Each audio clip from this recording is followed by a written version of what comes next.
Welcome to the meeting of the Cabinet. I'm Councillor Perai Ahmet, Leader of the Council, and I'm chairing the meeting tonight. So for the public records, we have Cabinet members present in the room, as well as a number of senior officers. Some non-Cabinet members are also present, and additional officers are also joining the meeting virtually online. If any virtual attendees wish to speak, they should indicate with the yellow hand icon, or we can pick this up during the meeting. This meeting is being streamed live and recorded by the council for subsequent broadcast via the council's internet site. So if I can ask the Cabinet to please introduce themselves and state their portfolio areas, if I can start with Councillor Hakata. Yeah, Mike Hakata, I'm Deputy Leader and Cabinet Member for Climate Action, Environment and Transport. My name's Emily Arkell and I'm the Cabinet Member for Culture, Communities and Leisure. I'm Zena Brabazon, Cabinet Member, Children's Schools and Families. I'm Dana Carlin, Cabinet Member for Finance and Local Investment. I'm Lucia Desneves, I'm the Cabinet Member for Health, Social Care and Wellbeing. Ruth Gordon, Cabinet Member for Council, House Building, Placemaking and Local Economy. Sarah Williams, Cabinet Member for Housing Services, Private Renters and Planning. Thank you. And can I remind all other speakers that when they do speak to introduce themselves and state their titles as well, please. So we've got a rather long agenda tonight. So can I ask Cabinet members to be succinct when introducing their reports, please? So item 2, apologies. We've got apologies for absence from Councillors Chandwani and Jogi. Thank you. Item 3, any urgent business? None, Chair. Item 4, declarations of interest. Councillor Williams. I'd like to declare a disclosable pecuniary interest in items 7, 9 and 10. This is in accordance with Part 5 of the Constitution, paragraph 4.2. I will withdraw from participating in item 7 and also participating in voting for items 9 and 10. Councillor Williams. Councillor Dasneves. Similarly, Chair, I'd like to declare a disclosable pecuniary interest in items 7, 9 and 10. And in accordance with Part 5 of the Constitution, paragraph 4.2, I will also withdraw from participating in item 7 and also participating in voting for items 9 and 10. Thank you. Any more? No. Okay. If we can go to item 6, which is the minutes, can we all confirm them as a correct record, please? Correct. Great, thank you. Right, so I'm going to slightly vary the agenda because we have a deputation. So we've got 3 deputations in relation to item 10 on the agenda. So the agenda shall be varied and we'll take item 7 after item 9 so we can hear them back to back. So if I can go to item 8, which is matters referred to Cabinet by the Overview and Scrutiny Committee. I don't believe there's any. We don't have any, Chair. Okay. Item 9, which is the interim review of the LTN exemptions procedure. And if I can ask Councillor Hakata to please introduce the report. Sorry, and just for the record, Councillors Dasneves and Williams are leaving the meeting. Thank you. Yeah, want to put this report to Cabinet. It is the interim review is based on an independent study of the 3 LTNs, experimental schemes that were put in last year.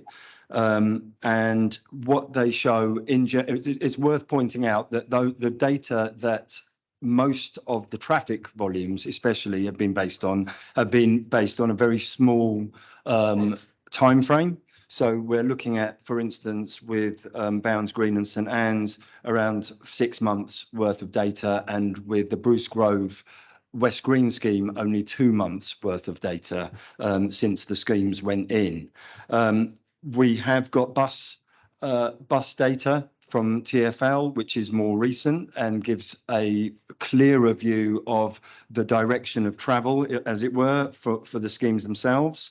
But just as a sort of overview, we can see that even with that very early indications there have been massive reductions in the overall volumes of traffic across all schemes. And we're saying that, so for instance, a 55% reduction in St Anne's, but a 6% increase on the boundary roads, 51% in Bruce Grove, but a 7% increase on the boundary roads and a 66% decrease in overall traffic volumes in Bounds Green, with 7% increase on the boundary roads. So obviously what's absolutely important is that we want to see overall volumes of traffic reduce across the schemes finally, and what we hope is that what we're seeing is an early trend in that direction. I won't go into too much detail here on some of that, and I know we've got some deputations, so I'll leave some of my comments for answers to those, which I'm sure they'll be related to these documents. But all I would say is that what we're looking at here is making sure that we've got as much qualitative and quantitative data from all of the schemes, and we will be continuing to monitor throughout the year, and that will include a further engagement with the public, residents, businesses, stakeholders and groups to see whether there has been a change in sentiment towards those. We understand that it is very mixed sentiment. There was quite a lot of negative sentiment. We're not going to hide from that.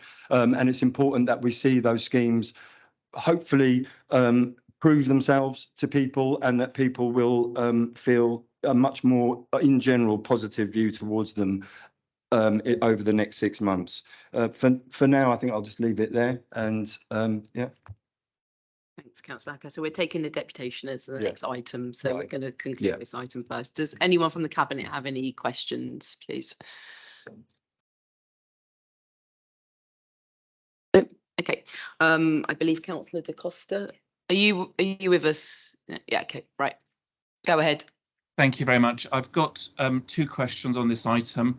Would you like me to ask questions together or separately?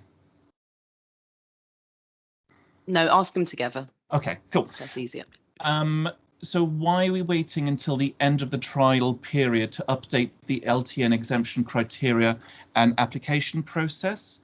And then the second question, in terms of option 3 to allow exemption for taxis driving a disabled passenger, why do we have to wait for Hackney, who are according to 10.2 only considering a trial themselves?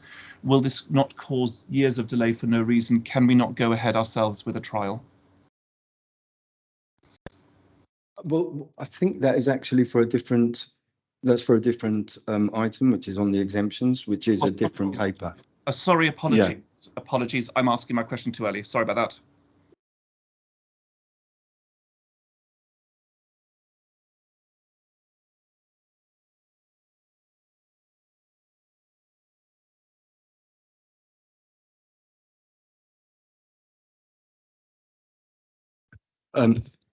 Yeah, sorry. Could you repeat that question? Sorry, Councillor Da Costa.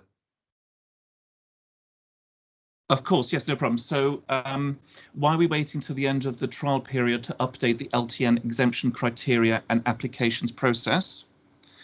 And then the second question regarding option 3, exemption for taxis driving a disabled passenger. Why are we waiting for Hackney, who are only considering a trial, which would potentially cause years of delay? Could we not go ahead with a trial ourselves on this?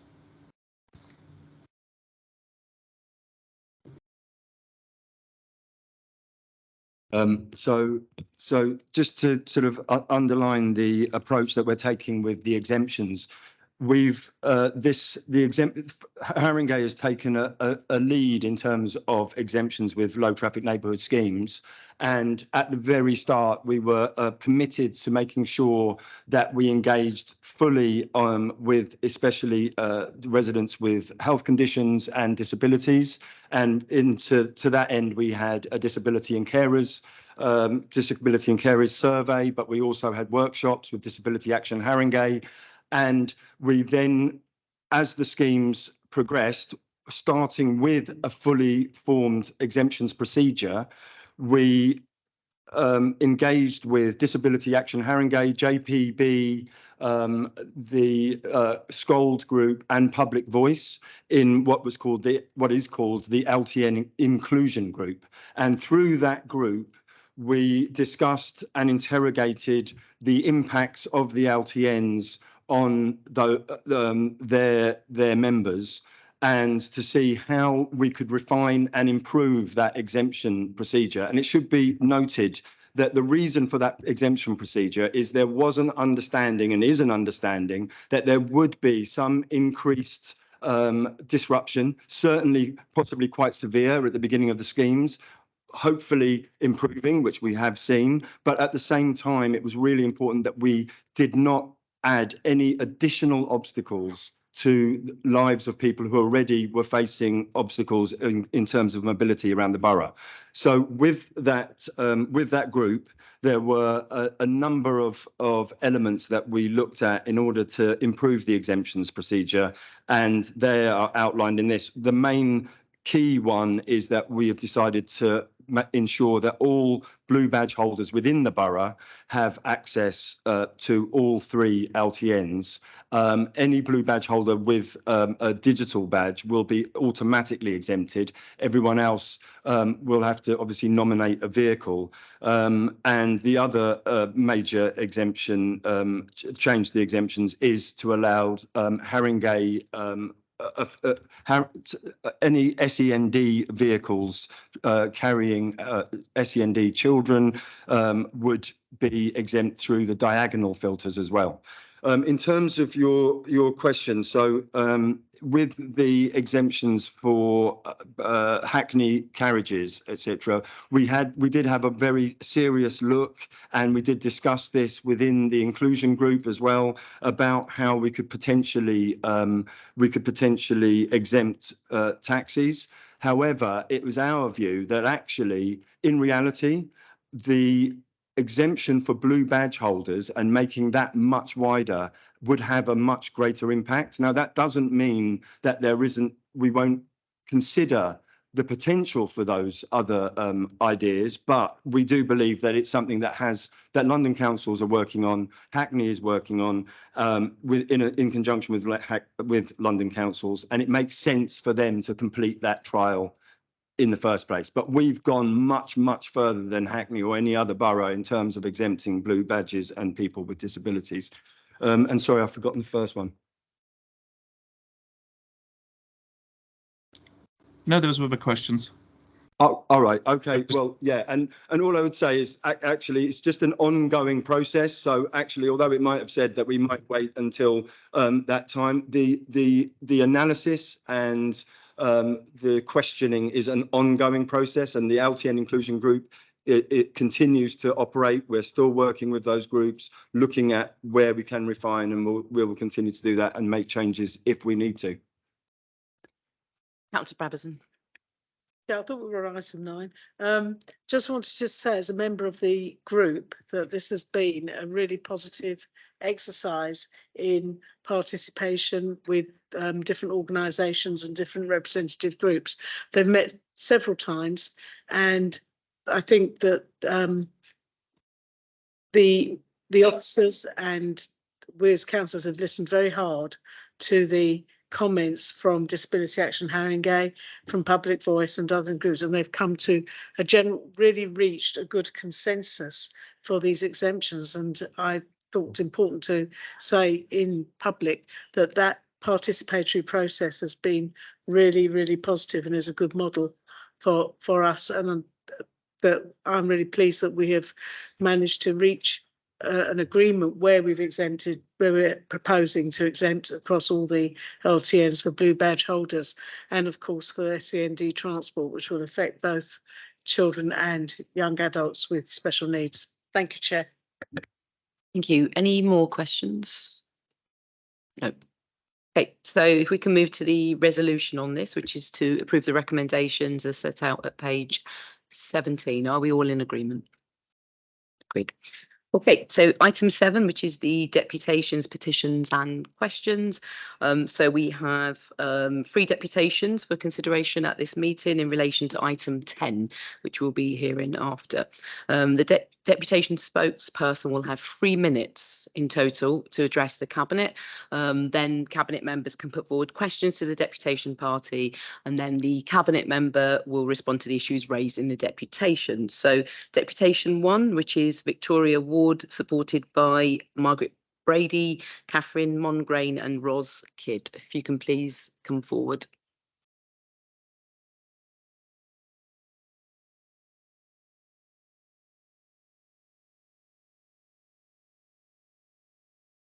Okay, so when you're ready, you've got 3 minutes.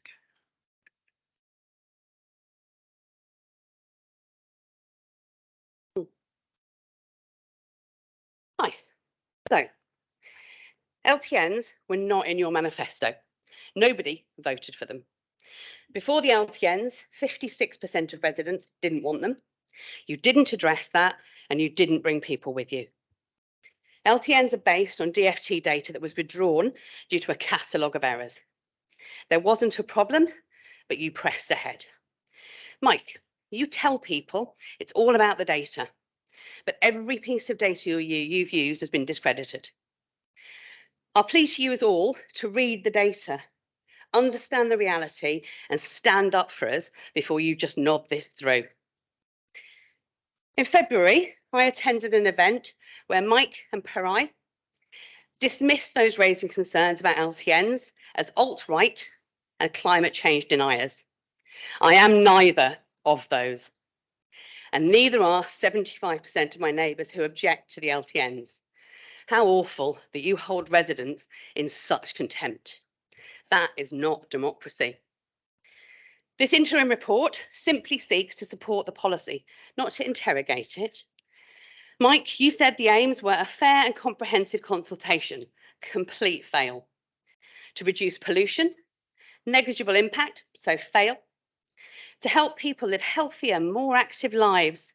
Cycling has actually reduced since you introduced LTNs, massive fail.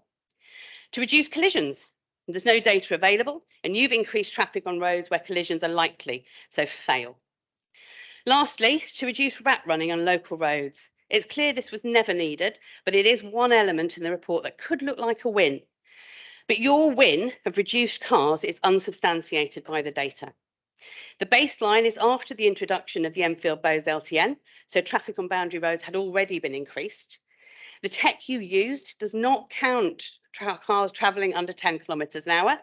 None of the sitting traffic is in there, and the detail behind that hasn't been released. So it looks really suspicious, as we highlighted that risk to you months ago. The way cars were counted for the baseline inflates the number of cars registered inside the LTNs prior to the change. This is fully admitted in the report, but dismissed. So to be clear, that could easily mean that the reduced car count is fiction, and that's certainly our experience. Even if the car count is down, you're not tracking how far those cars are travelling. I travel 4.5 kilometres further every time I leave home, so the car count's meaningless. The admitted increase in traffic on boundary roads has directly led to reduction in buses and increased journey times. Our immediate request is a meeting with the Director of Environment and Resident Experience, because the resident experience is not at all recognised in that report. Government funding for the schemes has been dropped. They're widely acknowledged as badly implemented and counterproductive. Transport Secretary told councils on Sunday to withdraw unpopular schemes. You've had 2,500 formal objections to the scheme. When was the last time you received that volume of objections? You've already lost vote share in by-elections, and we've not yet fielded an anti-LTN candidate. I'm finishing now. Please look at the data, not the summary, the data behind it. Don't just nod it through. 75% of residents is a lot to ignore. Thank you. Thank you.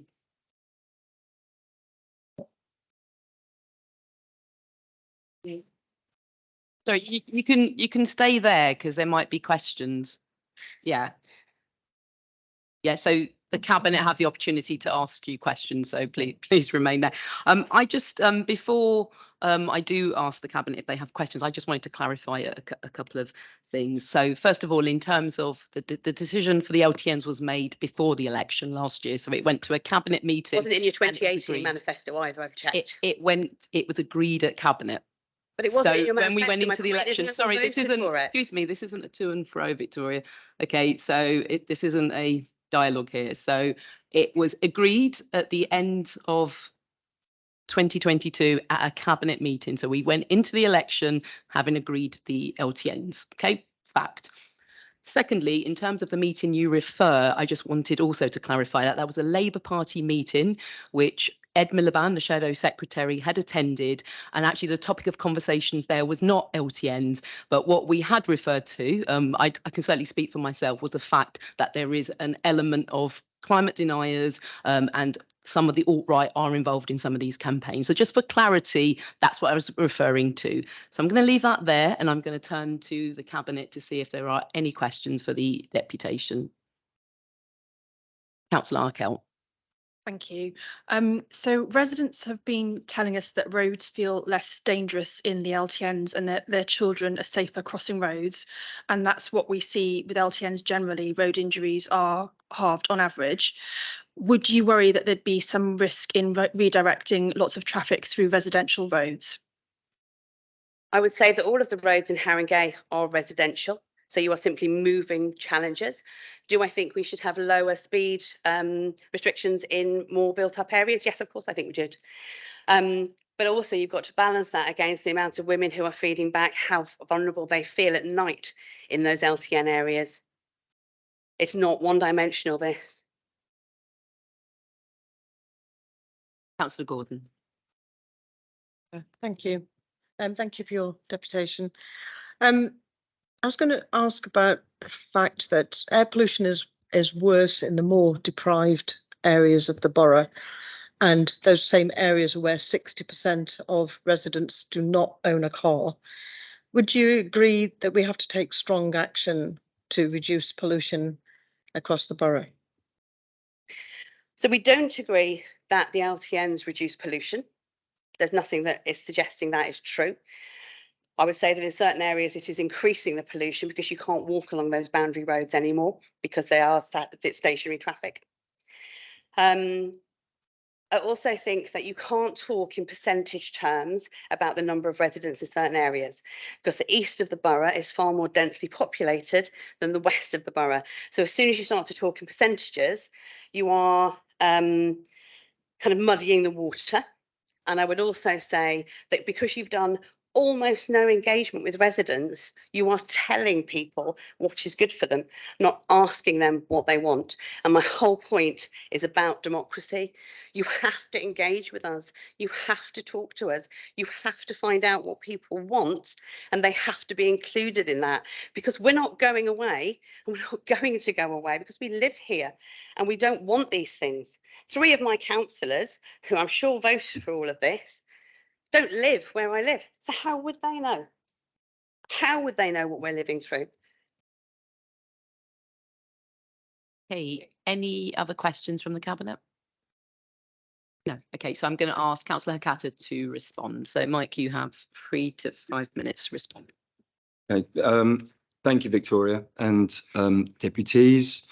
I'm going to answer some of those key points. I'll go back to a point that Councillor Ahmet made at the start, which is that we had a plan for the low traffic neighbourhoods, a network of low traffic neighbourhoods. That was in our walking and cycling action plan.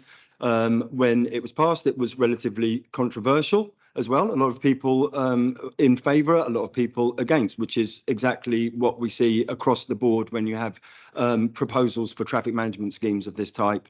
That is normal. But it was something that we had already pledged to and had begun work on. So just wanted to clarify that again. In terms of you saying that there was not a problem, there most certainly is a problem, and most traffic engineers, most governments, most people, in fact, most drivers over the last 10 years would say, in fact, 20 years would say there has been a growing issue with congestion on our roads. There's been a growing issue with road danger, with road deaths. There's been a growing issue with people not wanting to go out, social isolation, people not allowing their children to go out because of the sense of danger.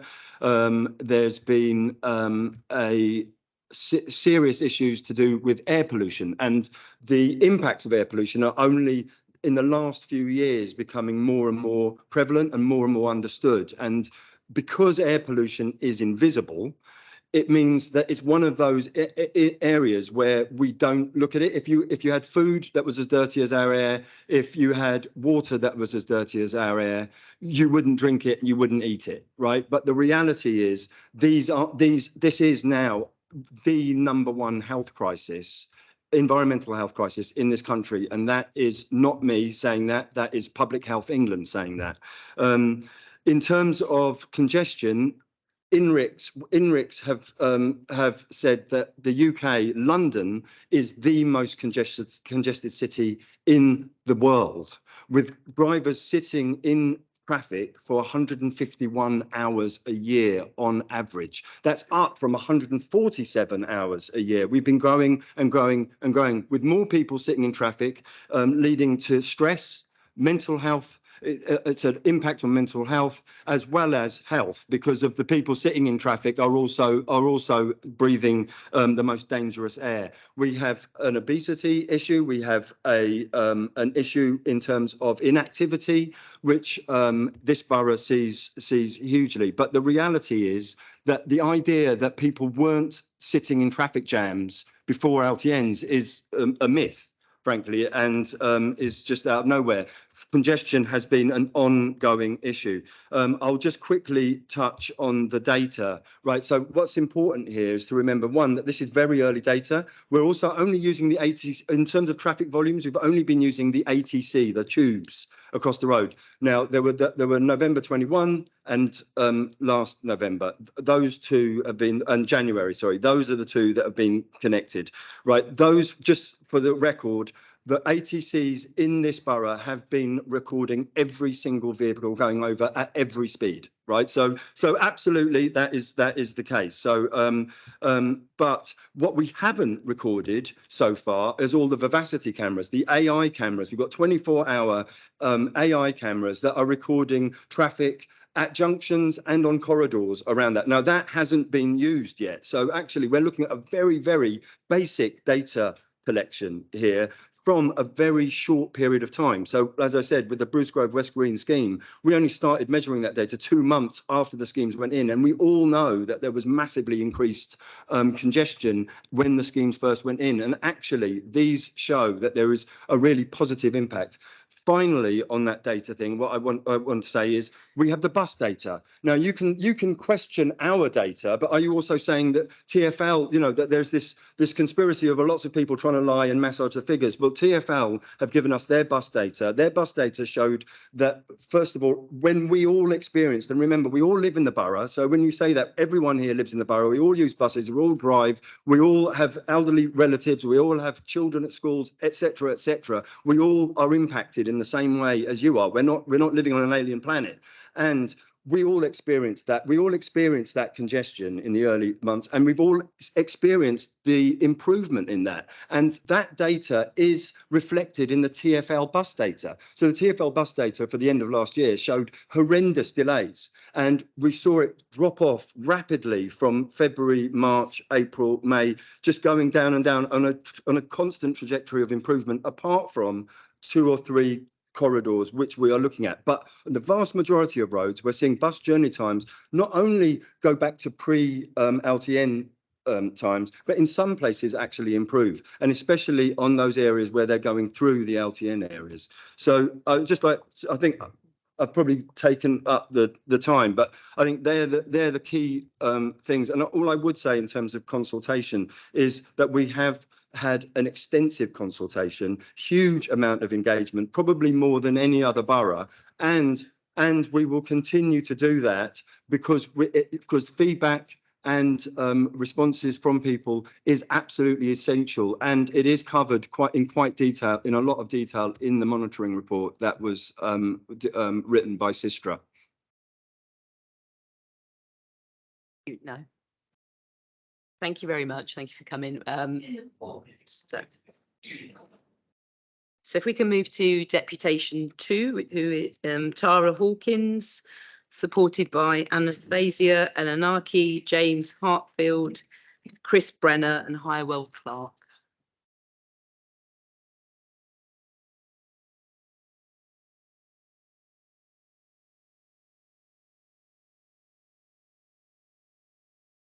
So when you're ready, you have 3 minutes.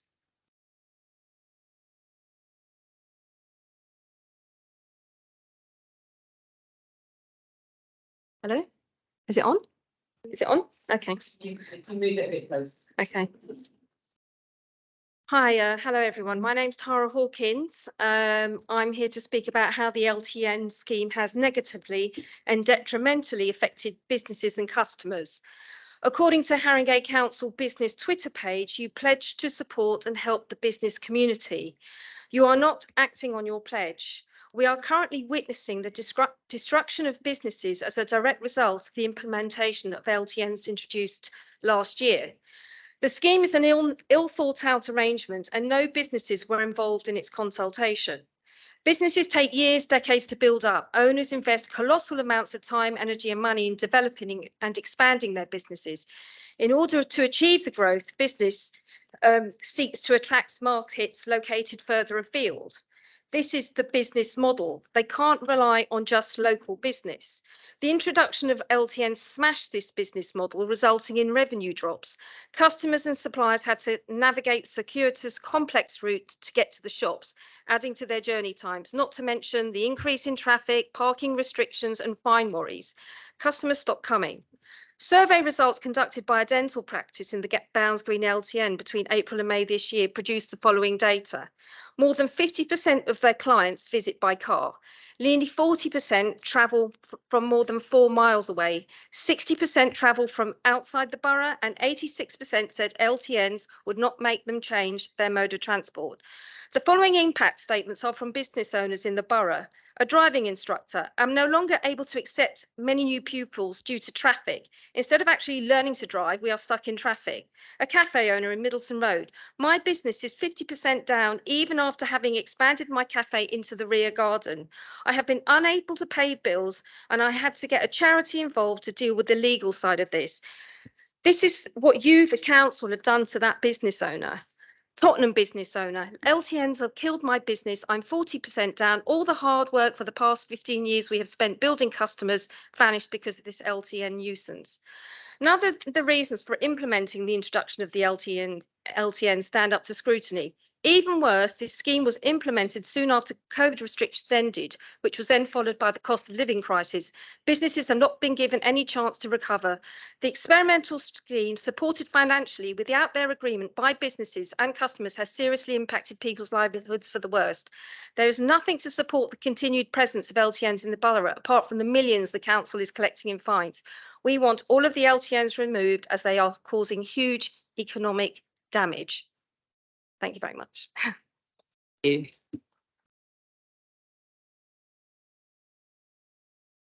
That was with 15 seconds to go as well. Okay, any questions from the Cabinet for the deputation?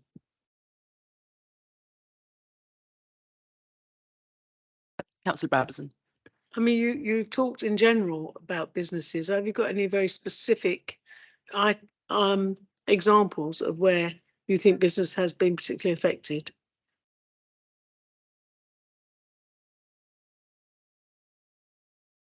My business, I had to move my business from Middleton Road to Crouch End, which is LTN free, because as soon as the LTN was put in, the actual barrier cut my shop in half.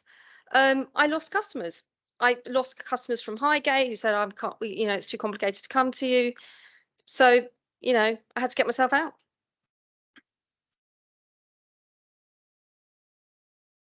Thank you. Okay, there's no more questions. I'm going to ask Councillor Hakata to respond, please. Thank you, Tara. Thank you, deputies.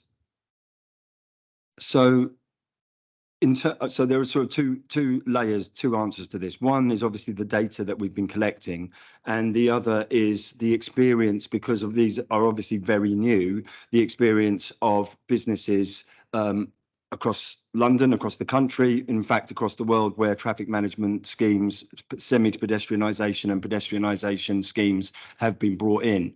In terms of the data, we've been tracking transactions and footfall across the town centres that across the borough, and that are some within the LTN areas, some outside the LTN areas. And as an example, Crouch End was one of them that we tracked. And at around the same, basically, obviously everywhere in this country, around the time that we brought in, as you mentioned, brought in the LTN schemes, we're seeing an economic downturn, cost of living crisis, energy prices, etc. What was apparent was that across all our town centres, be it Highgate, Crouch End, Seven Sisters, Bruce Grove, Middleton Road, etc., West Green, they all followed the same trajectory. So they were all seeing a general, petering along, then a dip, quite serious dip around sort of the autumn time last year, some recovery and dips and recoveries, but essentially most of them have sort of come back to where, somewhere close to where they were before. But it's been an up and down, but they've all been following the same pattern. So obviously in some places you're going to have less transactions by ratio than others, but you're seeing the same pattern. So in other words, what we looked at when we looked at the data is not something that showed us, oh, right, actually Crouch End, Highgate, no, as you've said, no LTNs, actually quite a wealthy population there, can probably weather economic storms. No, we saw the same thing. So it wasn't that we saw, like, for instance, on Middleton Road, a crash in footfall and a crash in economic activity. That wasn't seen elsewhere, but that did recover in the same way as it did there. In terms of these schemes elsewhere, I mean, I can be just very close to home. Orford Road in Waltham Forest was one in which a few years ago they brought in their Mini Holland scheme. Traders were up in arms. They were, understandably very anxious about this. They believed that most of their trade came by car. They actually had brought out effigies and coffins and all kinds of stuff, saying that we're basically going to be killed off. Orford Road is a destination now. It's been a thriving, since that went in, it's actually been a thriving local high street, and it hasn't stopped being one. In Hackney, Church Street is another example that a lot of traders, I went to Church Street before the low traffic neighbourhood, went in there, spoke to traders, and they at the same time also had their concerns and their fears about what some children that have entered. Right, okay. Hopefully not mine. Right, okay. So the and in Church Street again, which is, they were incredibly frightened because they believed it's actually a B road, so it's quite a major road, that they would see their custom drop off completely. In fact, quite the opposite. Sales have gone up in Church Street. So all I'm trying to say is that actually there is a fear. One of those is related to an actual economic condition that is beyond anything that's going on in the borough. The other one is a general feeling that cars are where most of the trade comes from. But actually, study after study and survey after survey has shown that that traders overestimate the number of people coming to their businesses by car and underestimate the number that are coming by foot. And when we realise that most people in this borough travel by foot, and most people are searching out for local, so you use the example of a dentist. Well, most people can't get a dentist, especially an NHS dentist, and will be going hand over foot to get them. So the reality is that if most of his custom are coming from elsewhere, we actually want his custom to be local. We want local dentists to have local customers, and if those local customers can't get a dentist, then there's a solution there, quite simply. But the reality is that trade in these Okay, trade, Sorry. okay, Sorry, can you? but the reality is. Apologies. I've asked him to wrap up, so. The reality is can't. that when we've looked at the footfall and when we've looked at the card transactions, what we have found is that what's been going on in the LTN areas and around the LTN areas matches what is going on in the wider borough, which is what we would hope and expect.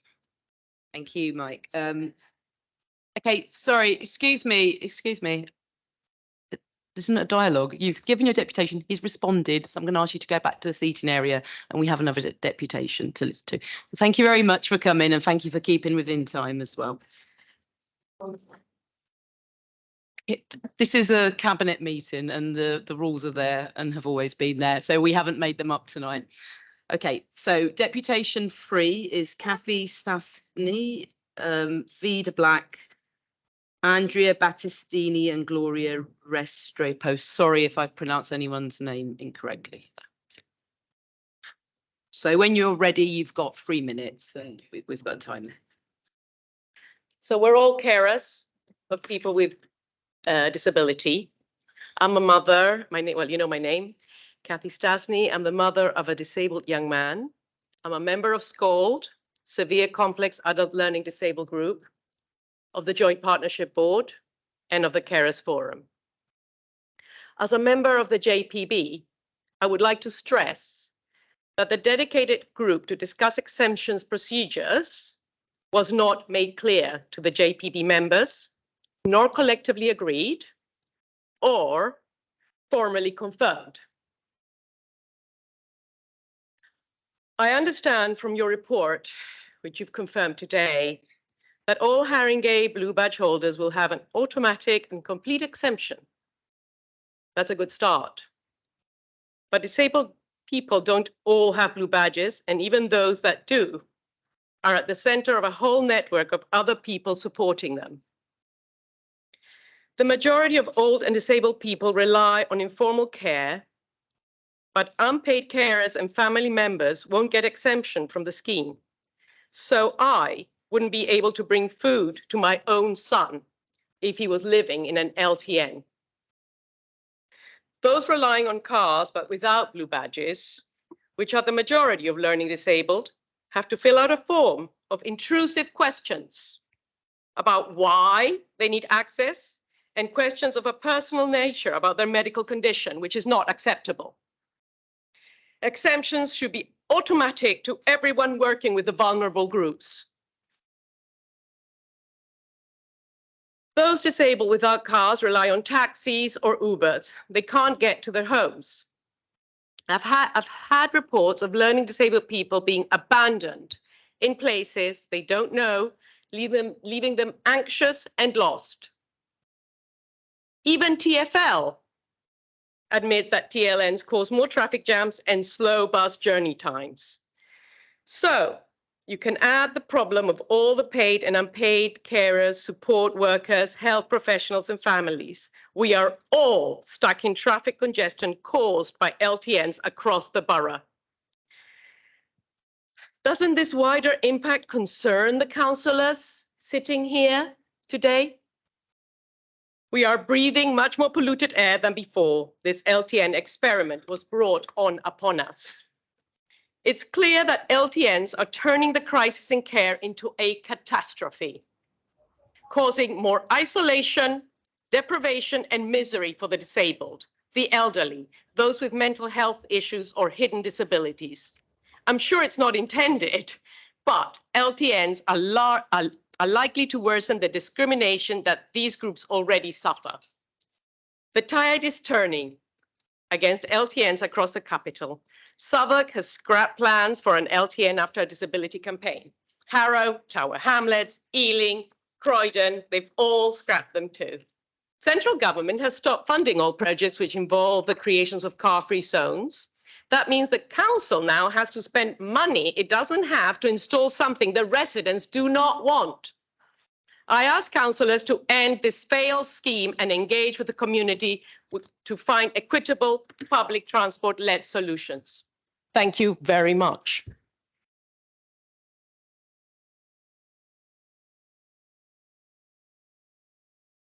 Thank you very much.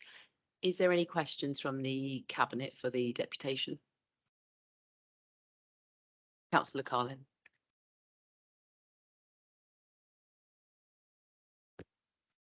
What we've seen in other boroughs is that even when it's really bad, so for example, my husband works on Blackstock Road. And when they brought in the LTN on Blackstock Road, the LTN around the Arsenal Stadium, you couldn't get near Blackstock Road. The shops, no one could sit outside in Blackstock Road. It was solid. And it wasn't solid with residential drivers, it was solid with vans. So I honestly thought those vans had nowhere else to go. I always say, don't talk to me about Walthamstow. When you get closer to London, there are less options. And it took a while. It did take a while.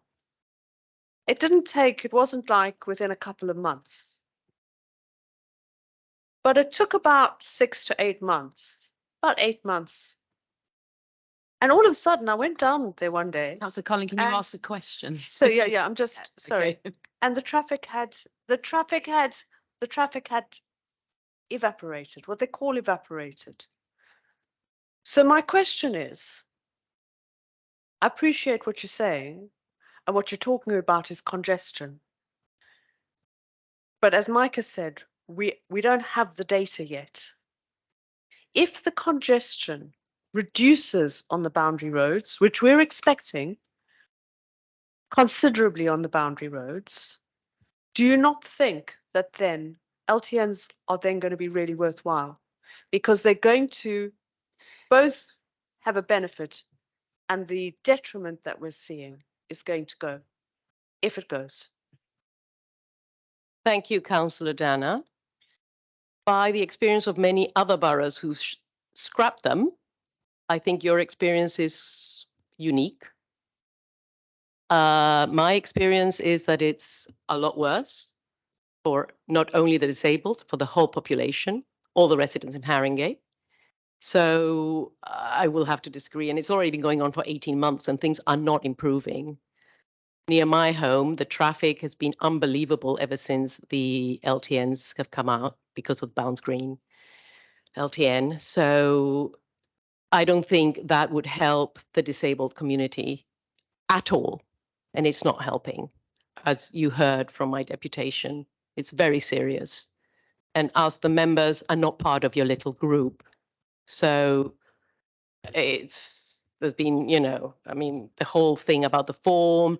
I have heard from the school chair who is in your meeting. She has given me a lot of the information I've shared with here today. So I thank Mary for it. And minutes aren't even taken in these meetings.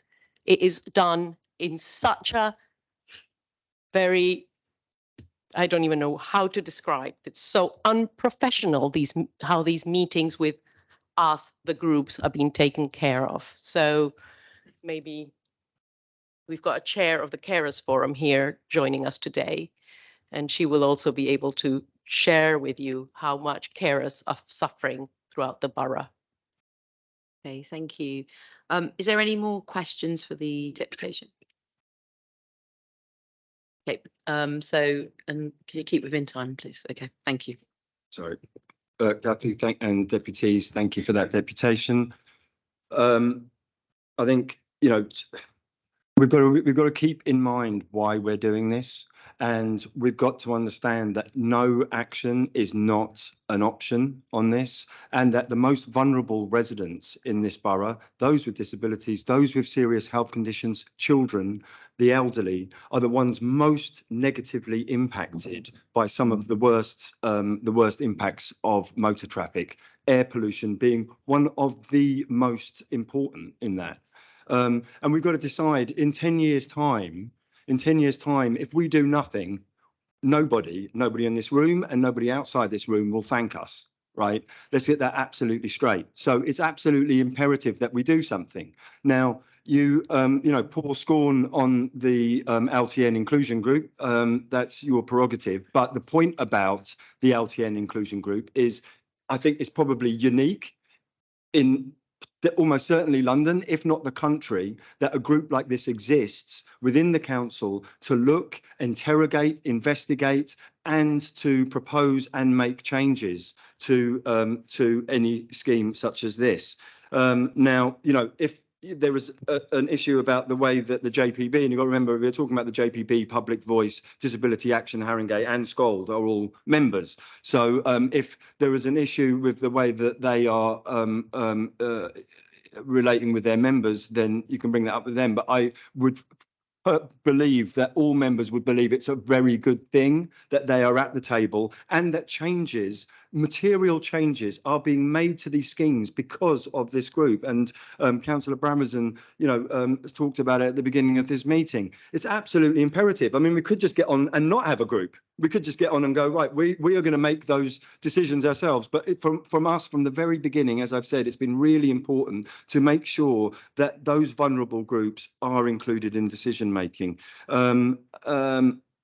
So I think, and what I would, and the only thing I'd say finally on this is just to say that absolutely, and the point that Councillor Carlin was making, you know, what we're seeing, and we've seen very early results, is that we are seeing those improvements. We do live in the borough. We do have, you know, we have families just as you do. We have our challenges just as you do. There are 57 councillors in this borough, and we all live in this borough, and we all have to relate to the way that we move around the same as you. And what we have noticed, if we didn't know it ourselves, and frankly, the amount of anecdotal evidence that we're getting from residents and from councillors is that there has been a marked improvement, but the bus data is one that is an independent set of data that shows us it was really bad and it's been getting better. But traffic has always been bad. So remember that. But finally, all I would say is we are the only borough with such an extensive exemption procedure with access for all blue badge holders and people with health conditions to be able to get around and circumvent those filters. But it's really important that those filters work to disincentivize those people who would be taking unnecessary journeys and are clogging up the roads. They don't need to be in their cars. We need to make sure that the roads are clear for those people like yourself who do need to and depend on a car. Thanks. Thank you, Mike. And I'm sure Mike, Lucia, Zena will want to continue dialogue with yourselves as well. So I would certainly hope so, because Well- I've brought up a lot of very serious points. okay, I hope so too. So I'm sure you'll hear from them in the future. Thank you very much for coming. Okay.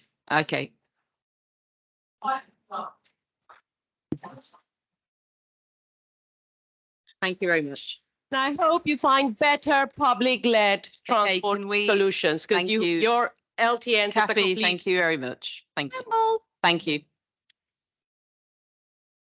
Okay, so thank you to all our deputations. Okay, so if we can move to item 10, which is the interim review of phase 1 LTNs. Over to you again, Mike. Okay, I will definitely try and keep this short since I've already sort of half introduced it. But obviously, this is the interim report that was based on the studies undertaken by Sistra, an independent global traffic consultancy that looked at the data available at the time. They are still with us and will be continuing to monitor all the data. The interim reports are based on a relatively small volume of data and on a very short period of data, but they do show that we are seeing improvements and the trend towards an overall reduction of traffic, which means that ultimately we will be able to incentivize a more healthy and active borough. I think all I would maybe add to this is a quote from our Director of Public Health, and use that, which is the initial report shows that the borough-wide increases in air pollution following the COVID-19 pandemic were mitigated in the LTN areas. This initial finding is significant for the health of our population. Air pollution is silent, largely invisible, and a major contributor to people dying early in Haringey and London from causes like heart disease, strokes, and cancers. It is a cause of significant ill health in children and adults. We will know more about the impacts of Haringey's LTNs on air pollution when we get a full year's worth of data following their implementation. This will enable us to look for seasonal effects and longer term adjustments for driver behaviour within the LTNs and on boundary roads. It is really important, Will Marmara says, it is really important that we continue to monitor the impact of LTNs and the wider streets for people initiatives in Haringey. This will allow us to refine and improve the schemes to reduce air pollution, increase journeys by bike and on foot, and improve the long-term health of Haringey's children and adults. And I think that couldn't have put it more succinctly and correctly than that. So I'll leave the report on those words. Thanks. Thank you. Any questions?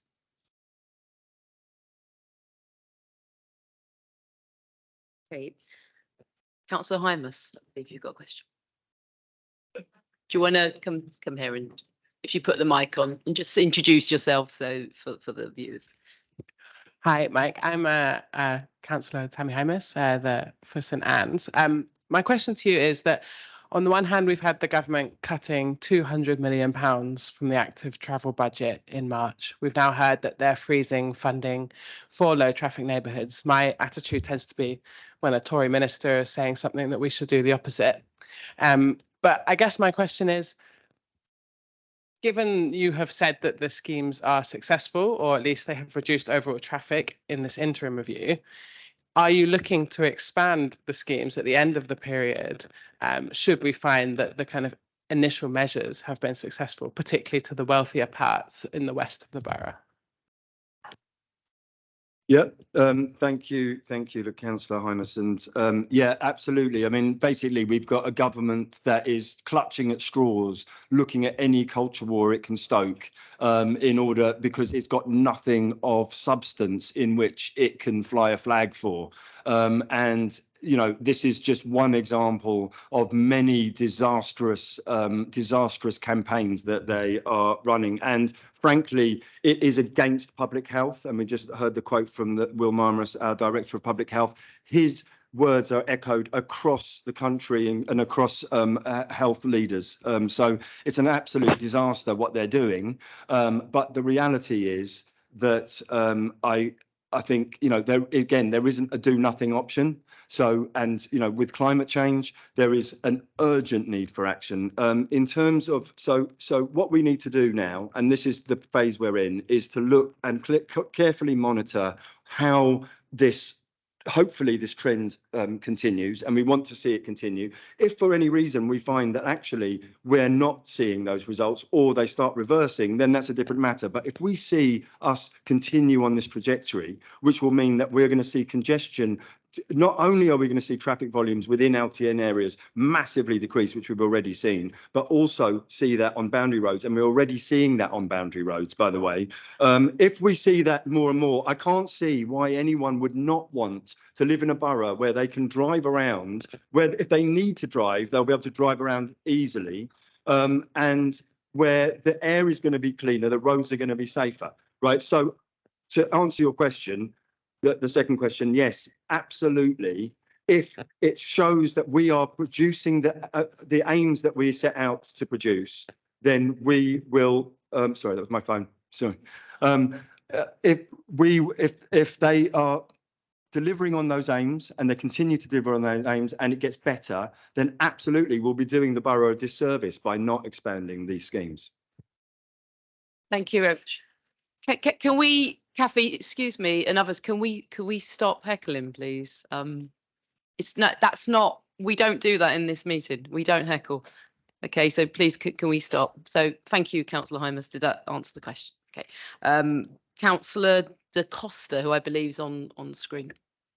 Thank you very much, and thank you for the report, Mike. 2 questions. The interim data shows that there has been an increase of speed on internal roads. Does the data point to more people speeding or a decrease in congestion causing this? And then my second question is, has air quality data on boundary roads been specifically looked into, and have we seen any changes in that? Thank you, Councillor Da Costa. Yeah, so I mean, with the speeds, we are generally talking about because of the volume of cars. A lot of the time that they're measuring, we are actually talking about very small changes. So, for instance, there was an 11%. One of the biggest increases in speeding was on Middleton Road. There was an 11% increase in the number of cars speeding, but we're talking at 1.4 miles per hour. Right. So although, you know, we can talk about it in terms of speeding and it was going faster, we are talking about 1 mile per hour there. Now that's still an issue. I mean, but the reality is that we've also seeing speeds massively decline. So you've got to realise those are averaged across a scheme. So in Bounds Green, for instance, Blake Road, Nightingale Road and Palmerston Road have seen actually significant decreases as well in speeding. So we are talking, it sort of balances out, but it has to be said that we are talking very, very small modulations, but we do obviously want to see ultimately everywhere across those schemes decrease in speeding. And I think, you know, that's a very good point, and we'll be monitoring it, whether it's a decrease in the volume of cars that is creating that extra space. And I think in some places that is the case. And sorry, I've forgotten the second one. I didn't write it down. That's okay, don't worry. You've been answering a lot of questions already so far. So the second one is regarding air data quality on boundary roads. Has that been looked at, and what's the data telling us if it has been? Yeah. Okay. So yes, I mean, as is said in the report, it's a very, very small data set at present. So we can't get, you know, by street very accurate readings at all, in fact. So we have to wait until the 12 months has gone so we can actually get a full data set. But we have been able to measure the sort of borough trends. And what has been revealed is that the borough trend has seen an increase in air pollution of around 13%, whilst that's at roadsides, whereas we have seen a much lower increase in the LTN areas. So where there have been LTN areas, the roadside readings have been much lower, and the sort of ambient readings lower still, which is what you would expect. But in all of those areas, we are seeing LTN areas against the borough wider picture, improvements in the picture for air quality. Thanks. Thank you, Councillor Hakata. Is there any more questions from the Cabinet? No. Okay, so we're going to move to the resolution, which is to approve the recommendations as set out at page 44. Are we all in agreement? Agreed. Thank you very much. So we're just going to pause the meeting to allow Councillors Dasnev and Williams to come back to the meeting before we move on to item 11.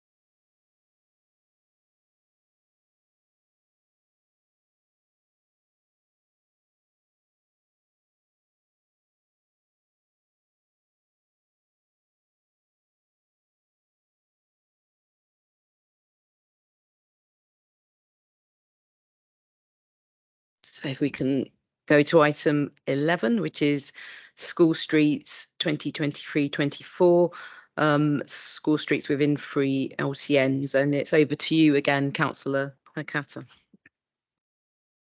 Thank you. I will definitely try and keep this short. So this paper is on making permanent 6 school streets within the LTN areas. That's Bruce Grove Primary, Belmont and the Vale, St Maurice of Porres, Trinity, West Green Primary, and Seven Sisters.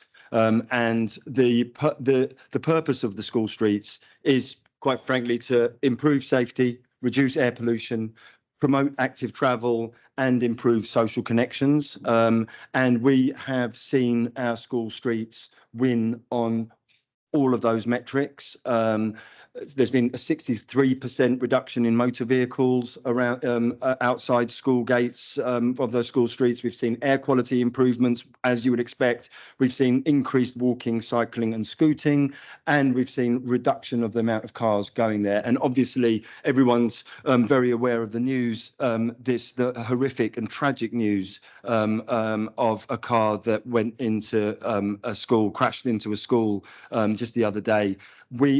It's absolutely imperative that we make sure school drop-off and pick-up times are the most dangerous time of day for children. They are our most vulnerable residents, and we must do everything and are doing everything to make sure we at least protect them at those times of day. And these schemes work to do that. But just add one final thing, they do something else which is amazing. And the school streets that I've visited at drop-off time is they make them more sociable. The amount of happy, friendly faces, parents and kids talking to each other, scootering up to the schools, is quite an amazing thing. And when you talk to those parents and ask what was it like before, they say, well, it was cars vying for space onto the curb, driving dangerously over the zigzags, hooting at each other, people angry, stressed, right? That transformation, it's not just about safety, it's about actually having a better morning, a better life, so you can set off for the day actually feeling good. And one last final thing is that the other thing that's come back from schools is teachers have reported that that children, especially some children who might have been misbehaving, have actually shown improvements in behaviour and concentration at school since the school streets came in. I'll leave it there. Thanks. Thank you. Questions from the Cabinet? Councillor Robertson. Question, Chair, but I feel obligated to say something in the role as Cabinet Member for Children, to say that all of the observations are correct. I'm really pleased you mentioned Jane Jacobs in your introduction, because it is what she wrote then is as current now as it was then. I beg your pardon. I was just saying I'm very pleased you referred to Jane Jacobs, who is extremely famous for her fighting for cities and for livable cities. And just to say, I think the point you make about the school streets being better, you go past a school now, you see loads and loads of scooters in the bike park and the buggy park. And I think if children are getting a better journey to school and it is safer, what is there not to like? Thank you, Councillor Brabazon. Councillor Dasnevs. Thank you, Chair. I know this is to some extent covered in the report, but I just wondered, Councillor Carter, if you wanted to talk a little bit about the feedback from the schools and families a bit more in these particular locations, and what they've said to you about what pick up and drop off is like now with a school street. Yep, sure. Thanks, Lucia. So one of the things that is a very stark element of these is the fact that the staff and head teachers in particular there is 100% approval rating for the school streets. So they absolutely love it. And every head that I've spoken to has seen improvements in the ambience outside those schools in the morning, and it is unmissable. And I've been to quite a few at drop-off time, and it really is quite amazing. And the last school that I visited was at Trinity in Bounds Green, and that is one of the ones here that's being made permanent. And spoke to the head and spoke to a number of parents and teachers. And they were just so thrilled at the transformation that it has brought to that school. And, it is, and having seen other schools where actually there are issues, there isn't a school street, and there are people, driving up to the school gates to drop off, it is really quite a stark difference. So yeah, we've had really incredible feedback from all the schools, and all the heads 100% approval rating. Thank you. Any more questions from the Cabinet? No. Okay, Councillor De Costa. Thank you very much, and thank you for the report, Mike. On a personal note, I'm delighted Trinity is being made permanent as I live on that road, and it's been such a fantastic transformation since it became a school street, even for us that don't have any children who go there.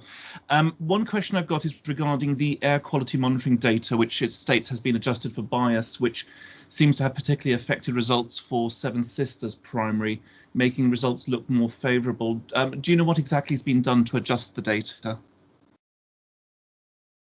I'm going to have to defer to an officer. I don't know who's in the room because they're probably online. Oh, is Mark? Sorry, Mark. Yep. Yeah, thank you, Leader and Councillor Carter. My recollection of the data is that it's been normalised in relation to other baseline data that we have for air quality. So it's based upon that. Thank you, Mark. So if there's no more questions, if we can move to the resolution, which is to approve the recommendations as set out at page 94. Do we all agree? Excellent. Okay. Item 12, Clinton Road closure.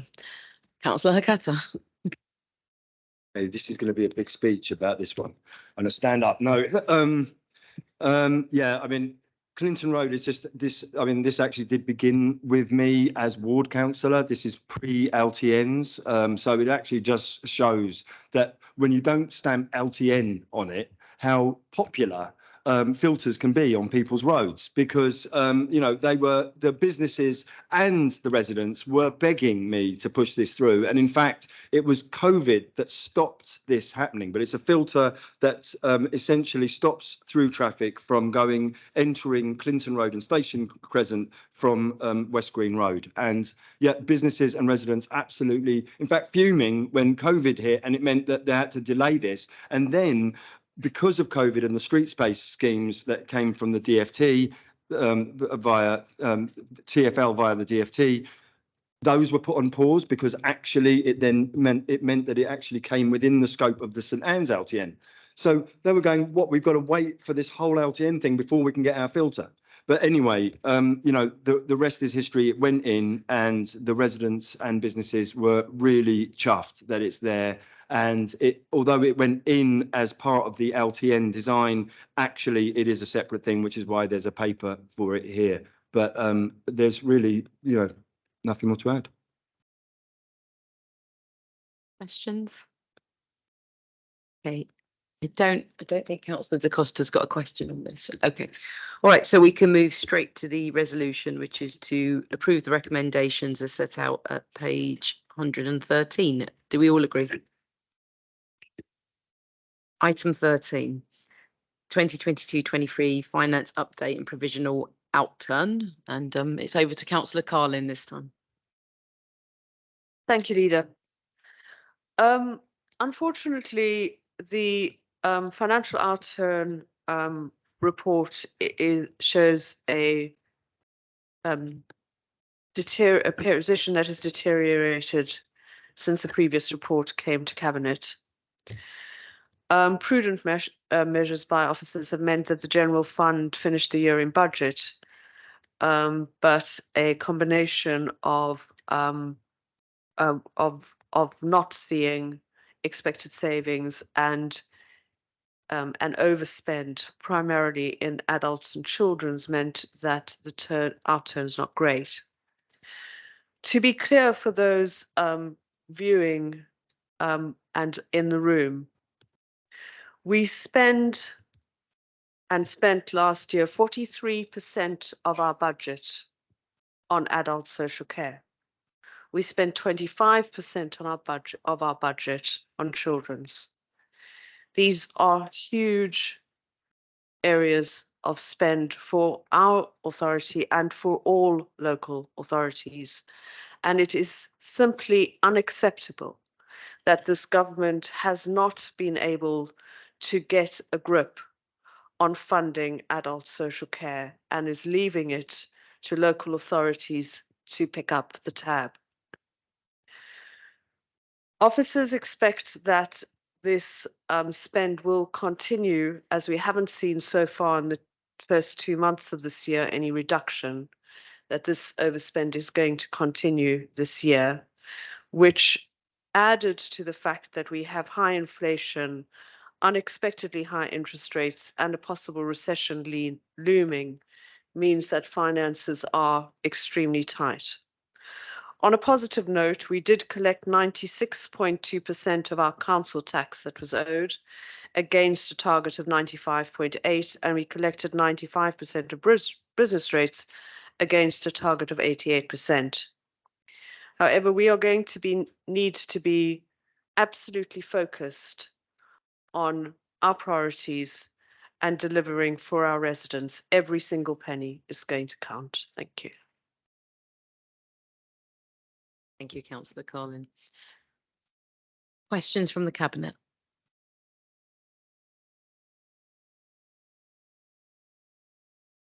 Councillor Da Costa. Thank you very much. Thank you for the report. The report makes, I have 3 questions. The report makes for concerning reading, especially future years, where the report acknowledges further mitigations or use of contingency will not be possible in the same way, and reserves are low in comparison with other London boroughs. Are crisis talks already taking place around unprecedented steps as a requirement to balance the budget next year? The second question is, as the report states and the opposition has previously raised, increased interest rates will continue to impact the viability of capital programmes. Which programmes are likely to be scrapped or pushed back to future years? And then the third question is, how is the council working to push down the number of void properties, given the huge impact this has on the HRA budget? Thank you.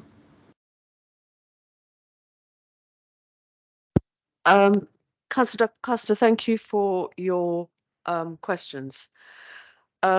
Yes, officers have already started working on ideas and scoping out areas where we can try to make savings. And making savings is not always just about cutting. It's about delivering services better and making savings at the same time, often will be. In terms of the increase in interest rates, obviously what has to happen is that our capital programs have to be viable. And so they will be tested against viability of increased interest rates. However, at the same time, we as a cabinet will also need to discuss whether our priorities in terms of those capital projects. So it might be that some projects go ahead, but others don't because we have those priorities. And those are discussions that still need to take place. In terms of voids, well, as a little anecdote, I was very pleased to be at a council block in my ward, and I met a man who normally works for a different part of our DLO, who was there to assist the voids team in making sure that the flat was finished in time.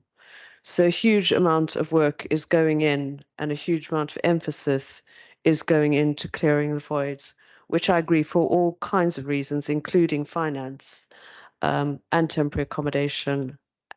For all kinds of reasons, voids are a priority for the improvement in the improvement plan, for the improvement board, and for officers. Thank you. Councillor Collins, if there's no more questions, if we can go to the resolution, which is to approve the recommendations set out at page 124. Do we all agree? Okay. Item 14, agreement of voluntary undertaking with regulator for social housing. Councillor Williams. Thank you, Chair. So following insourcing of housing services last June, officers and members have been working hard to implement and drive change to improve our landlord compliance functions within housing services. And as a cabinet, we recognise just how much work there is to do, as highlighted in the recent improvement plan as approved by this Cabinet in April. Following on from the self-referral to the regulator for social housing, this voluntary undertaking is a further step in showing our commitment to bring about change and ensuring that we work openly and transparently with the regulator to achieve full compliance and discharge the notice. The recommendations in this report will further ensure that we improve and maintain the safety of Haringey residents and allow officers to deliver on the compliance commitments within the Housing Improvement Plan. But it's worth noting that since our referral to the regulator, housing services have made significant improvement in clearing the fire risk assessment backlog, reducing the number of properties without a valid EICR, and reviewing our stock data to target and reduce the number of non-decent homes that we manage. This voluntary undertaking is critical in overseeing the continued changes that will, in time, bring about a positive transformation to the services we provide our residents and leaseholders. This, of course, will work alongside and be embedded in our Housing Improvement Plan, which seeks to transform our housing services beyond our statutory responsibilities and improve key landlord functions. Thank you. Thank you, Councillor Williams. Any questions from the Cabinet? Councillor Da Costa. Thank you very much for that. I have 3 questions.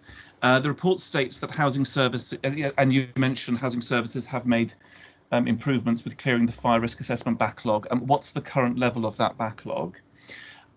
We've heard a lot over the last few months about acknowledging problems and taking responsibility, which is obviously necessary.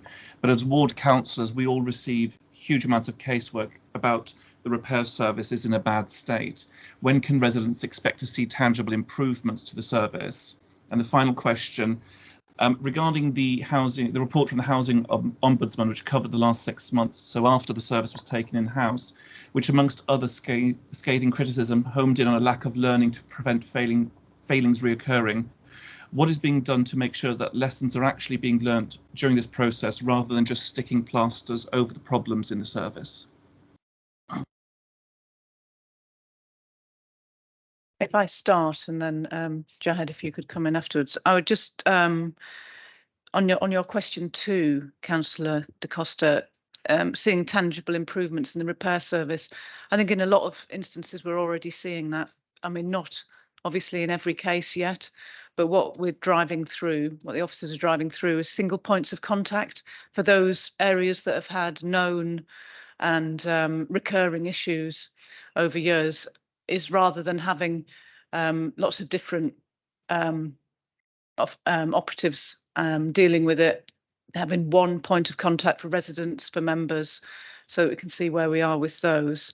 And we're also investing, as you know, the £5 million in that repair service through processes, people, procedures. I think there are criticisms, obviously, within the report, but we feel that a lot has been done already and a lot is being put in place so that those criticisms won't be there for too much longer. And I think we have learned. I think it's true to say we have learned and are putting things in place to sort that out. On your specific question number 1, I think I'd ask Jahed to come in with that data, if that's okay. Thank you, Councillor Williams. So at the point when we self-referred to the regulator, we had just over 70 cases of overdue fire risk assessment. That backlog has been cleared, and I think the challenge for us going forward is to make sure we don't create a future backlog. So as of April, we've maintained 0 backlog. I think in terms of specifics around the numbers on some of the other areas where we self-referred, so at the point when we self-referred on our electrical, we had just over 8,000 properties under 5 years that didn't have a valid electrical safety certificate.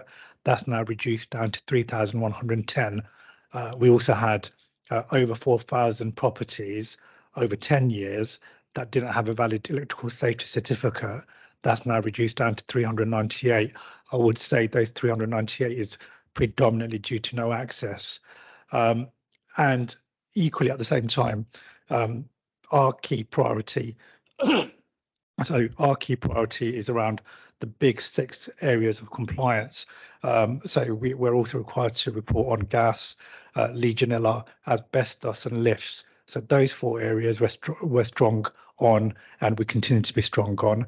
The 2 key areas that the regulator focused on was our electrical safety inspection and our overdue fire risk assessment and actions. Thank you, Jahid. Okay, if there's no more questions, we can move to the resolution, which is to approve recommendations as set out at page 158. Do we all agree? Agreed. Thank you. Okay, item 15, the Parks, and thank you, Jahid. Parks and Green Spaces Strategy Adoption.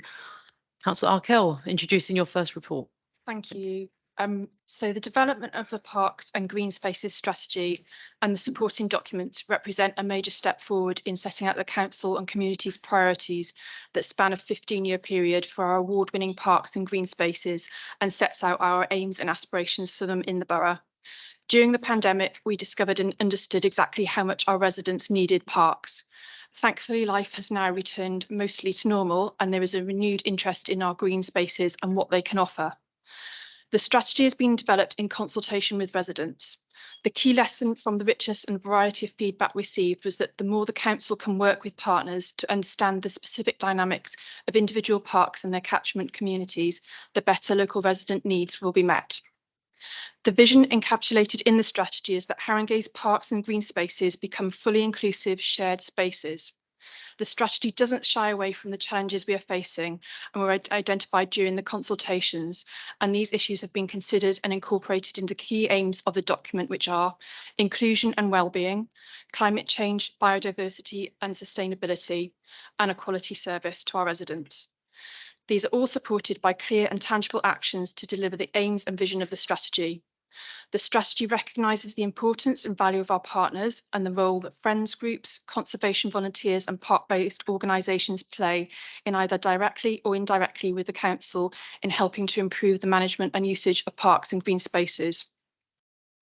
It includes links to other key plans informing the overall strategy, policies to inform the future management of parks and green spaces, and provide clarity about behaviour that is permitted or not permitted to ensure that parks can be enjoyed by everyone, and 3 new measures to help establish the standards, amenities and management of parks. Annual key actions will be approved each year by the Cabinet member, myself, and formal updates on progress will be provided to Cabinet in 2028 and 2033, and a final update and renewal of the strategy in 2038. The Parks and Green Spaces strategy is aspirational, seeking to make the parks and green spaces in the borough truly inclusive for the whole community in Haringey. If achieved, then everyone will have the opportunity to benefit from the uplift in their well-being, have spaces that have adapted to climate change and enjoy a quality experience for all. I just want to say finally that the strategy was largely led and developed by my predecessor, Councillor Julie Davis, who sadly passed away earlier this year, and we have included the foreword that she actually originally wrote in this in her honour and a legacy, which we hope that this strategy will be. Thank you, Councillor Arkell. Questions? Councillor Das-Neves.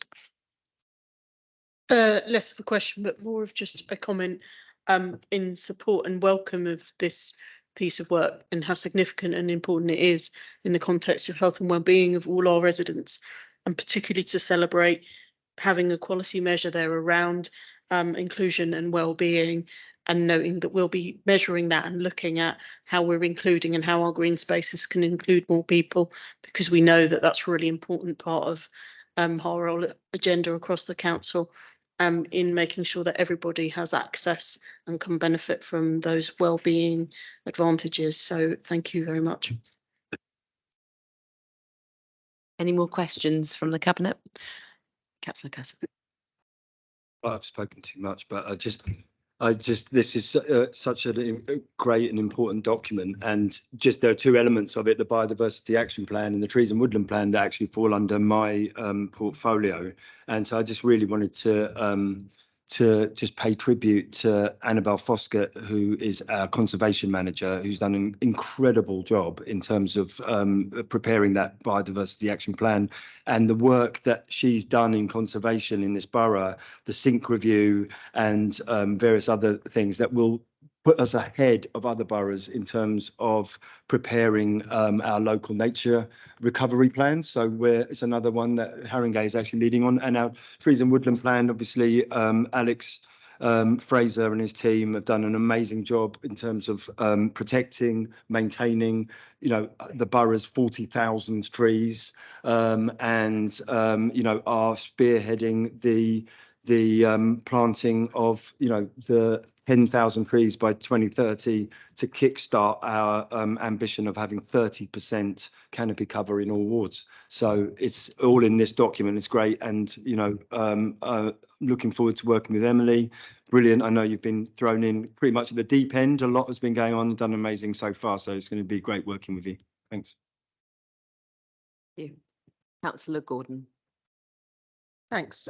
It's not a question really, but it is a comment that I do think that it's testament to the sort of way in which this administration has really put things like open green spaces policy at the forefront of, and we've not only protected spaces, but we've actually been pushing them forward. I remember when I was first elected in 2018, one of the first things I did was to ask one of the officers how I set up a Friends of Parks group, and from that we transformed a very poorly used park, and only a small park, Hartington Park.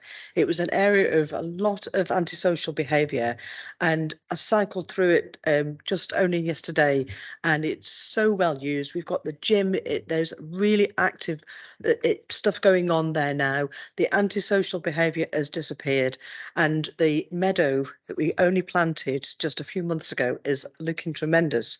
And it's just a small part of that park, but it is just so well used. People out picnicking, enjoying themselves, and it's sort of transformational. And I think sometimes it's worth just stepping back and thinking of all the issues that we have that are problematic, that actually what we've done and fought to protect these spaces and to keep them going is makes the job worthwhile, I think.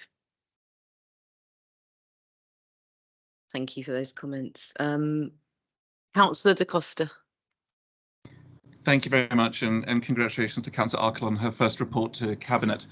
3 questions from ourselves. One of the priorities of the report is inclusion, but we've heard both from the Warner Estate Residents Association and Friends of Priory Park that there are plans to introduce locking gates on the tennis courts in Priory Park. How is this in line with the priority of inclusion? The strategy also states the council is in discussion with bodies like the Woodland Trust to draft new management plans for ancient woodlands, which is very welcome. When could we expect these plans to come forward? And then my final question is, why has the council continued to allow fires in allotments when they are banned elsewhere? Fires, for example, in the Coldfall allotments are cause for continual complaint, especially from the nearby school. So I can try and answer the first question. So as I understand, the consultation in Priory Park is still ongoing at the moment, and we've received quite a lot of inquiries around that. So I'm just working with officers at the moment around the locking of the potential locking of the tennis courts on Priory Park, and I've been working quite closely actually with my cabinet member Dana Carlin on that, because I know she's been engaging in particular with the Friends of Priory Park in Hornsey. In terms of the woodland parks and fires on allotments, can I defer that to you, Barry, or to Mark? We've got Simon. Simon's here. Oh, thank you.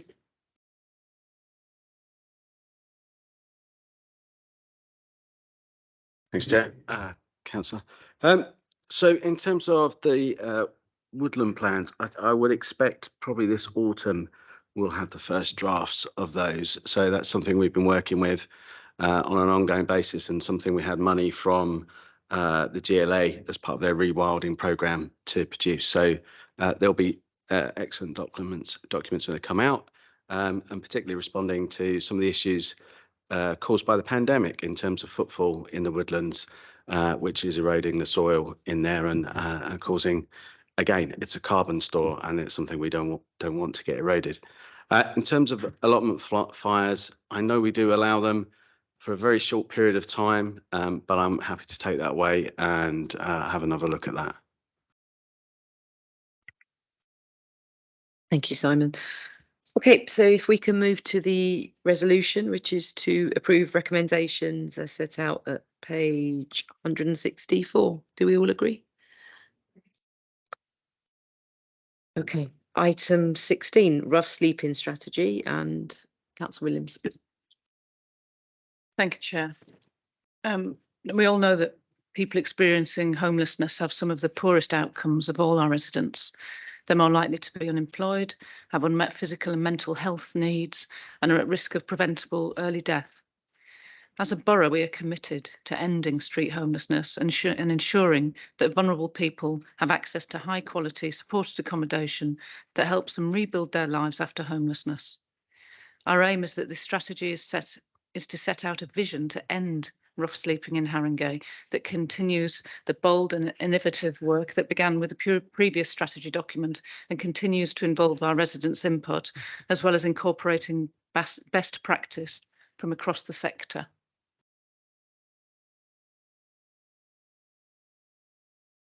Apologies, I forgot to turn my mic off. That's why we were distracted. Okay, is there any questions on this? Councillor Acosta. Thank you very much. Two questions from ourselves. The strategy notes high number of non-UK nationals rough sleeping and states that this is expected to increase. Do we understand why that's the case? And then LGBT plus people are mentioned a number of times as a group more likely to be rough sleeping, but nothing in the strategy appears to focus specifically on people in this group. Why is that?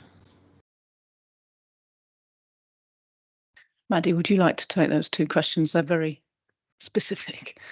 That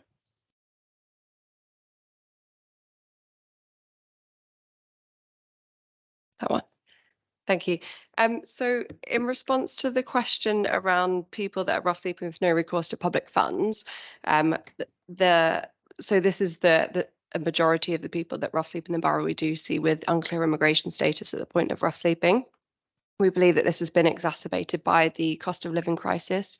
So often people with no recourse to public funds are working cash in hand jobs, living in insecure accommodation, usually HMOs, overcrowded residential accommodation units. So often this is a kind of a cause of an increase or inflow to the streets that we've seen over the past year.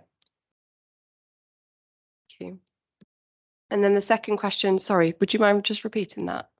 It was about the vulnerability of LGBT people.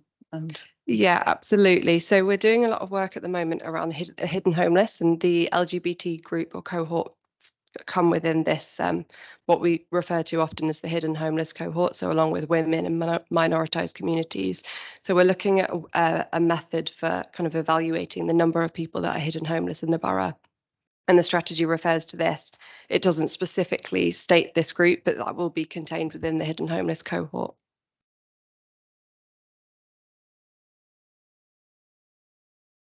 Are there any more questions? No. Okay, so if we can move to the resolution, which is to approve recommendations as set out at pages 179 to 180. Do we all agree? Agreed. Thank you.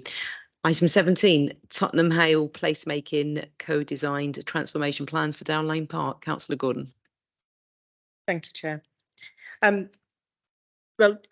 Obviously, colleagues will remember that last month we put forward a paper which introduced the huge investment that we're making in the Tottenham area to improve the park, which is a mixture of contributions from developer contributions, land receipts money, and grant money. And this report isn't asking for more money. It's just ensuring that we have got the decision process to actually start taking this work forward now, and also putting before you the co-designed master plan that we've been working on with the community design group that I've been jointly chairing for the past 18 months along with Councillor Carter. that's been an amazing experience, actually working with local residents to bring forward designs that we are at a stage now where we can be going forward towards a planning process, and obviously starting the first phase of developing the park out. We've seen a huge amount of development taking place in the Tottenham area, with towers going up and new residents being brought in as those homes are being built and are rising out of the ground. Something like 3,200 homes are being built in the Tottenham Hale area. And as I said last month, the council has been is part of that strategy is for us to be either acquiring or building our own homes, so council homes. So we've got a mixed development of residents, so new council houses. We'll be building or acquiring something in the region of 680 council homes. So you can see that the tenure mix is going to be well mixed in terms of that, of the overall development. But it does also mean that we are taking care of the infrastructure around that housing development. So it isn't just about housing, but it's also about the infrastructure of creating what will be a destination park, and including the improvements on the paddock as well. So what the recommendations in this paper is to just simply to note the co-designed master plan. You can see that on page 1575 in your pack. That we want your approval to accept the £750,000 from the Green and Resilient Spaces funding, so that we can commence phase 1 of this development, and to accept the variation of contract for the architects Levitt Bernstein. So it says this is not extra money. This is a way of extending that contract so that we can do the development and carry it forward for the larger master plan that we've now agreed. And lastly, to delegate authority to the Director of Environment and Neighbourhoods for the ongoing management and maintenance of the park. Thank you, Chair. Questions? Little comment, because obviously I've been working with Ruth on that, the community design group on Downlane Park, and it's just to really say, I mean, it's something that we can be so proud of as a council. I think, we created an incredible park. It's going to be an absolute flagship in terms of active life in parks, in terms of social lives in parks, in terms of sport and biodiversity. It's going to be eco through and through. It's such a great project, and the thing that makes it so amazing is that it was truly co-designed, and the people that are involved in that. And from the beginning, we had a couple of really amazing young kids on that as well. That's something that for generational change in this borough, we can look back and know that that was done with the residents in collaboration with the council. I don't think there's any more questions. Councillor Costa's not gone.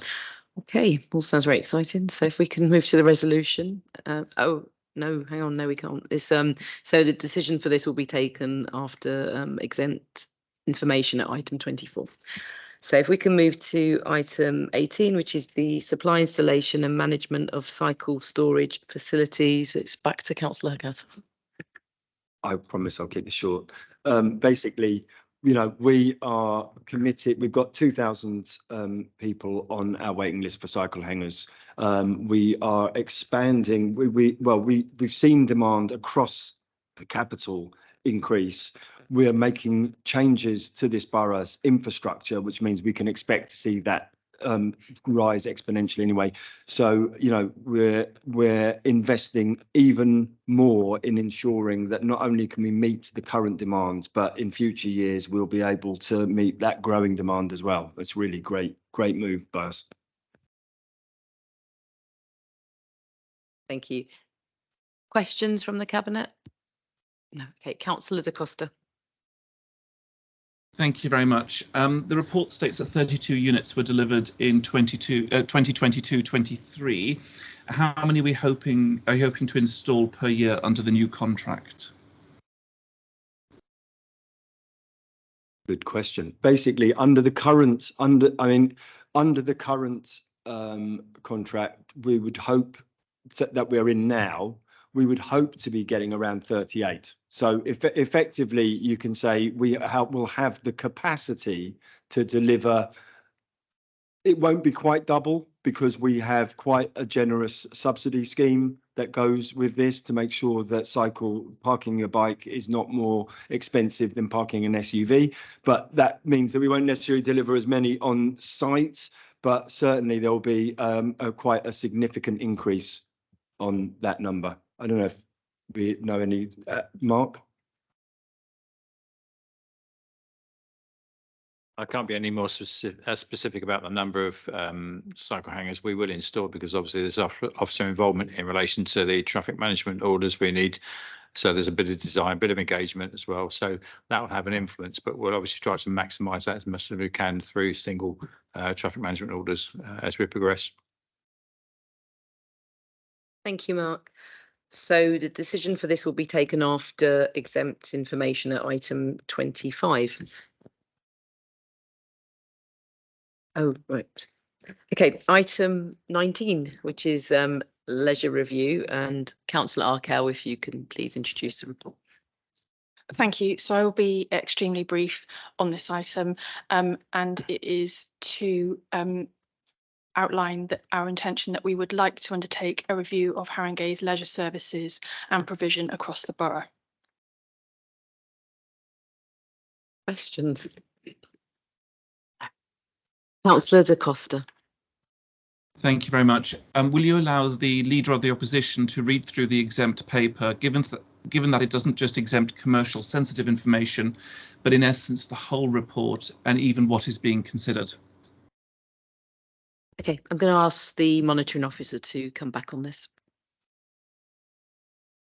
Thank you, Councillor. The Constitution doesn't specifically cover that eventuality. So my view is that we would not release the exempt report.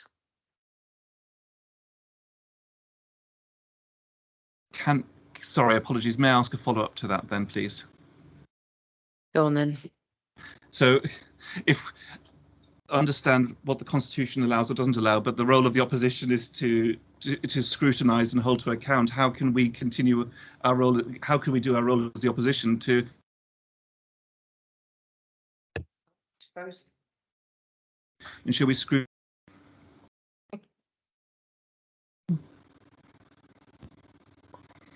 Nick, you keep freezing. Can you hear us? Because I can hear. Do you want to just repeat that? You sort of froze at points. So just if you can just say that again. And then... Of course, apologies. Might be my internet that's acting up. Understand, you know, the Constitution may or may not allow, but the role of the opposition is to scrutinise and hold to account. And this is a very important issue to a lot of our residents. How are we able to scrutinise and ensure the right decisions are being made on this matter? Thank you, Councillor. Thank you, Councillor. So the scrutiny, the relevant scrutiny committee would have options open to it in terms of reviewing the report.